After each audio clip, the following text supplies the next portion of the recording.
Tyson, what's been the most enjoyable pastime in retirement? What's the most enjoyable thing? Training. Training's always my most enjoyable thing. Train twice a day, weights and running, and then we do about 3 or 4 boxing sessions a week as well. I can only do about 15 to 18 rounds of sparring these days, as I'm retired. So yeah, just do that. Tyson, pro boxing fans, did you regret the Joshua fight not happening? No, I don't. I don't regret anything. Life's too short for regrets. What do you think of Jake Paul calling him out? I think it's a good fight. I think it's a real 50-50 fight. How do you enjoy sort of spending time with the kids in the gym? I've seen you got your sons there training. Is that sort of like the next generation of purists? Does that give you a bit of sort Yeah, of I've got, I think there's 6 nephews, and I've got all my sons are boxing, so it's another conveyor belt of Fury Express. And my son Prince, he just done his first 6-mile run recently, and like only 3 months ago he couldn't do 2 mile. So he's smashing it. Is that satisfying to you, seeing obviously everything you've done, and now you're seeing your lad come through? Does that give you that sort of a different love for boxing, and obviously it's family time as well? Yeah, you know, I enjoy, you know, coming out here, sign a couple of autographs, getting paid to come to events, kiss a few babies, take a few pictures, eat my meals for free. It's not bad living a life as a legend, bona fide living legend. You know. Tyson, would you think if your sons would want to actually step in the professional ring and really get into it? You've been open about health and everything. I think it's inevitable. I think they will, and I think they must.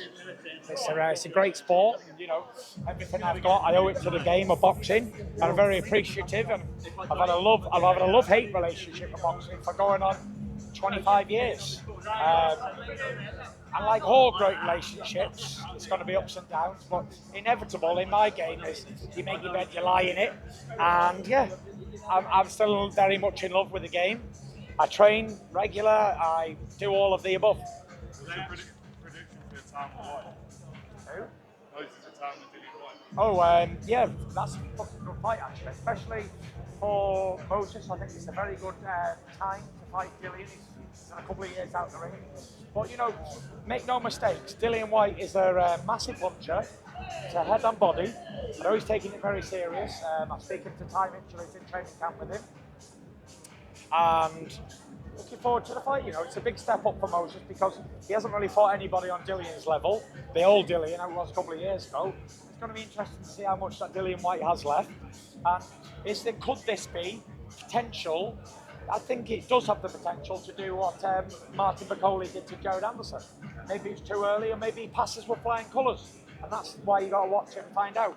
But one thing I will say about Moses is he's a very good fighter, good little boxer, good puncher, and a lovely kid as well. It's like a sponge. You tell him something, he absorbs it and he listens. And that's the great thing about the young kids he's coming up. And he's only 20 years old. I told him a few years ago, forget about breaking records, take your time, you've only got one career, and just enjoy it because I remember when I was 19, 20, and now fucking 36 has gone like that. Very quick.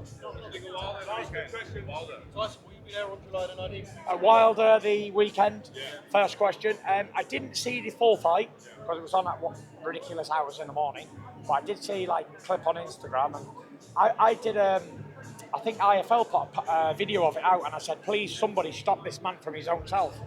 He's a shadow of his former glory. And I know it's hard to hear that, but at 40 years old, and he's been in the 3 fights for me, done him, completely ended his career.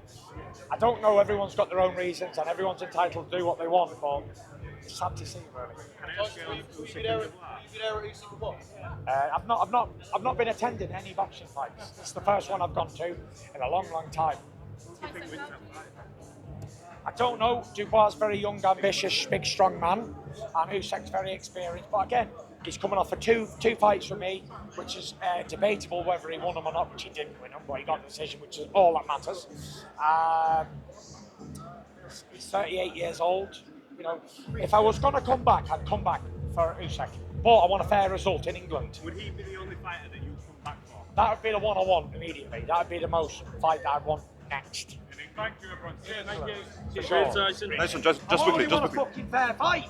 I don't want any favours. I want a fair fight and a fair result, which I believe, and I know I didn't. How did you score that second fight? I fucking thought I won it by 5 rounds. I've watched it literally 250 times, and each way, I never ever see it as a way for him to win. But I know they can do what they want. If they say it's fucking Tuesday, it's Tuesday. I've always said, I never give a fuck about anybody's opinion until it fucked up my fucking life. Right, thank you.